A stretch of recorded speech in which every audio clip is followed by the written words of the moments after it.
Most people still today think that all entertainment to do with movies, drama, is therefore nothing more than their entertainment. It never ever was that case. Of course, television can't perform such miracles as this, yet. But perhaps there's no harm wishing that it could. The greatest social messages are promoted through movies and drama, high drama, through the fixation of emotive sequences, emotional sequences, not logical, factual sequences, but pushing points across in an emotional way which register and fix in the mind. So emotional content is very, very important, rather than going through an actual discussion or an argument using logic and facts. There's no debate. And when you're being downloaded through fiction, your guard is down, the sensor part of your brain is not in action. It isn't saying, yes, I agree with this, I disagree with that, as you would in a debate or a lecture. You're actually in an alpha state, being completely downloaded with new ideas. About 100 years ago, this big organization with many branches, they wanted to rule the world basically using Britain as a nucleus of a system, an embryo, which also was going to be joined with the US under the Anglo-American establishment, wrote about the kind of culture and the changes of culture over a 100-year period that they would actually design, implement and bring in. And H.G. Wells talked about it too. He talked about arenas. He says arenas could be put up across the world for sports, for instance. Now at that time, sports was something that children, school children were into. Adults became adults and got onto adult things. So it was unimaginable at the time that people could actually believe that there was even a need for adult sports and entertainment, never mind having arenas built across the world. But he said we can do this, and foist basically a sports culture for the males. Using a tribal system, we're all tribal to an extent. That's why we even bother to vote for a tribal leader. This is well understood. That's why we're supplied with these leaders.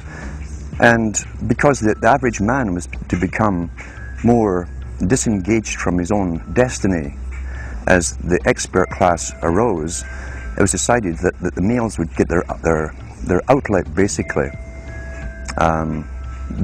gradually becoming helpless as males through sports. Therefore they'd have a tribal team they could identify with, they could cheer them on as they were winning.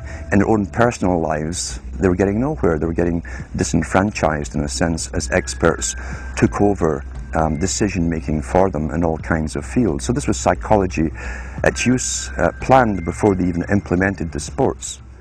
That's why they pay athletes these fantastic salaries. I was listening to the radio the other day. They just contracted to pay one player on one team $6 million a year.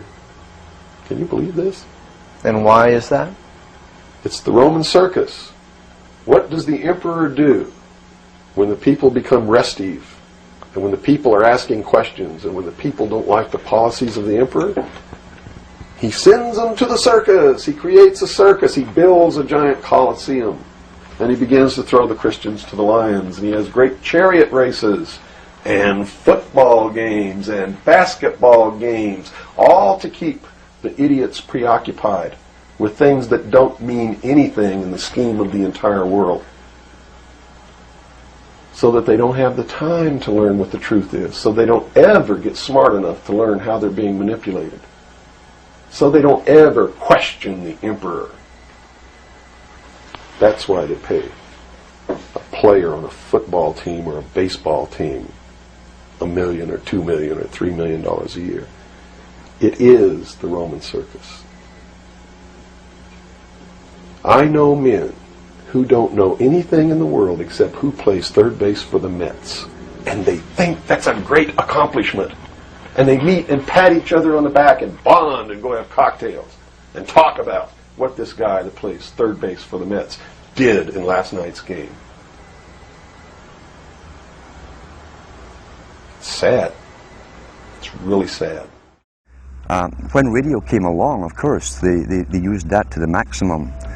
sports for the men, soaps basically for the women, and then in came television, as I say, with its alpha state, its hypnotic state, and sure enough, around the 1960s, really, 50s and 60s, it took off. It really took off. And men became glued on Saturday nights to the sports shows. A culture industry, which is called by its own the culture industry. The Soviet Union had a department called the culture industry. Their actors and directors were called the cultural leaders. Because they would, like a computer, people are like computers, all you have to do is keep giving them new updates every so often, and you can change an entire country or a nation or a block of nations who are all getting the same upgrades at the same time along certain paths. Today we call it political correctness. Most people want to belong to their peer group. They want to be the same as everyone else when it comes to opinions. In fact, they judge their own personal sanity by bouncing ideas off their neighbours and friends who will answer back and agree on these same topics in kind. It doesn't matter if the topics or what you're given are facts or utter nonsense, as long as everyone agrees at the same time. You'll say, well, I'm sane, and your friends will all agree because they've had the same information given to them. If it's on TV and a famous face says something, then it must be true. He doesn't have to show you facts or anything else. You've been brought up with these faces. That's why they keep these guys on television into their 70s and 80s. You've grown up with this father figure who's on television every night at 6 o'clock, in your house, in your room, staring right at you, and he's a father figure. Would he tell you a lie? So you naturally never suspect him. And this same man will lead you through new topics. He'll introduce experts on the topics. They'll have a little summary at the end of every talk, and you are now left with the conclusion that's presented to you. You don't arrive at it, it's given to you, and it's good enough for you. We're programmed today perfectly, just like machines.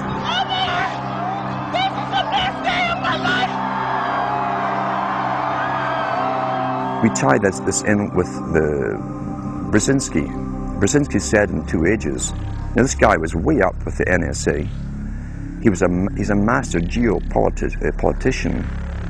He admits he works in 20, 50-year periods to do with geopolitics in other countries. But he said himself, the public will shortly be unable to think or reason for themselves. He was meaning by the form of information that was given to them, the type, the formulas that were in use then in the 1970s. He says, eventually they'll be unable to think or reason for themselves.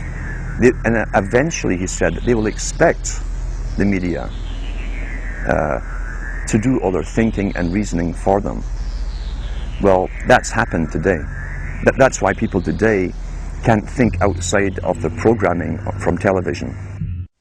Is there any room in a kind of society where these manipulations are not taking place for this type of entertainment or any type of entertainment at all? If people understand that a game is a game, if people understand that nobody, no matter what they do, is worth paying $2 or $3 million a year for. People should be able to get rich if they want to, by the sweat of their individual labor, okay? By going out and doing something for the world, not by taking people's minds away from the emperor. It's a game. Football's a game. Football's a game. But let me tell you something.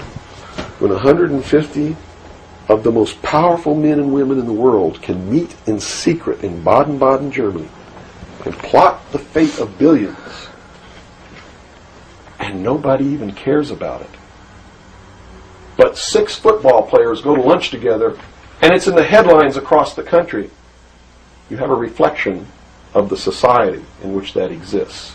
And it is a sick society that it's doomed to self-destruction.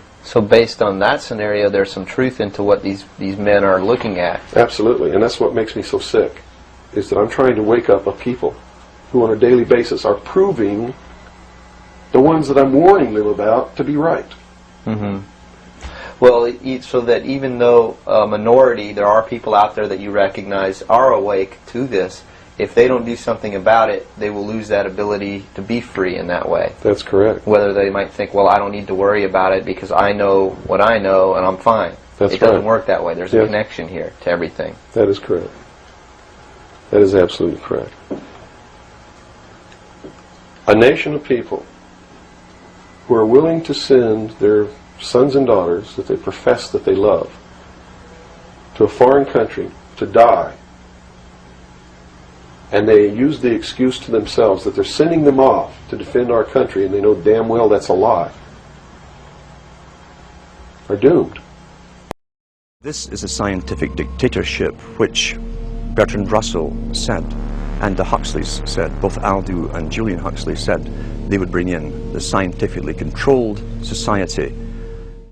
Well, now, in regard to this problem of the ultimate revolution, this has been very well summed up by the moderator. In the past, we can say that all revolutions have essentially aimed at changing the environment in order to change the individual. I mean, there's been the political revolution, the economic revolution, in the time of the Reformation, the religious revolution. All these aimed, as I say, not directly at the human being, but at his surroundings, so that by modifying the surroundings you did achieve, at one remove, an effect upon the human being. Today, we are faced, I think, with the approach of what may be called the ultimate revolution, the final revolution, where a man can act directly on the mind-body of his fellows. Well, needless to say, some kind of direct action on human mind-bodies has been going on since the beginning of time. But this has generally been of a violent nature. The techniques of terrorism have been known from time immemorial, and people have employed them with more or less ingenuity, sometimes with the utmost crudity, sometimes with a good deal of skill acquired by a process of trial and error, finding out what the best ways of using torture, imprisonment, constraints of various kinds.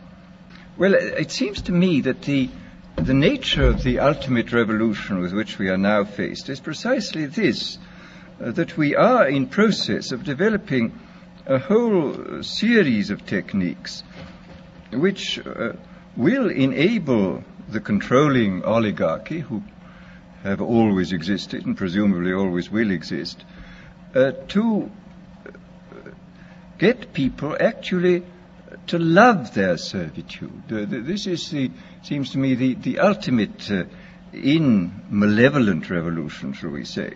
And this is a problem which has interested me for many years, and about which I wrote 30 years ago a fable, The Brave New World, which is essentially the account of a society making use of all the devices at that time available, and some of the devices which I imagined to be possible, making use of them in order to, first of all, to standardize the population, to iron out inconvenient human differences, to create, so to say, mass-produced models of human beings arranged in some kind of a scientific caste system.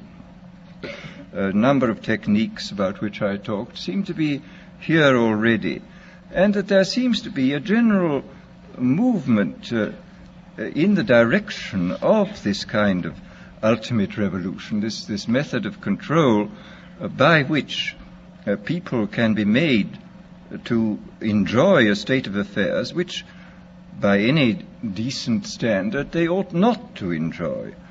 The enjoyment of servitude.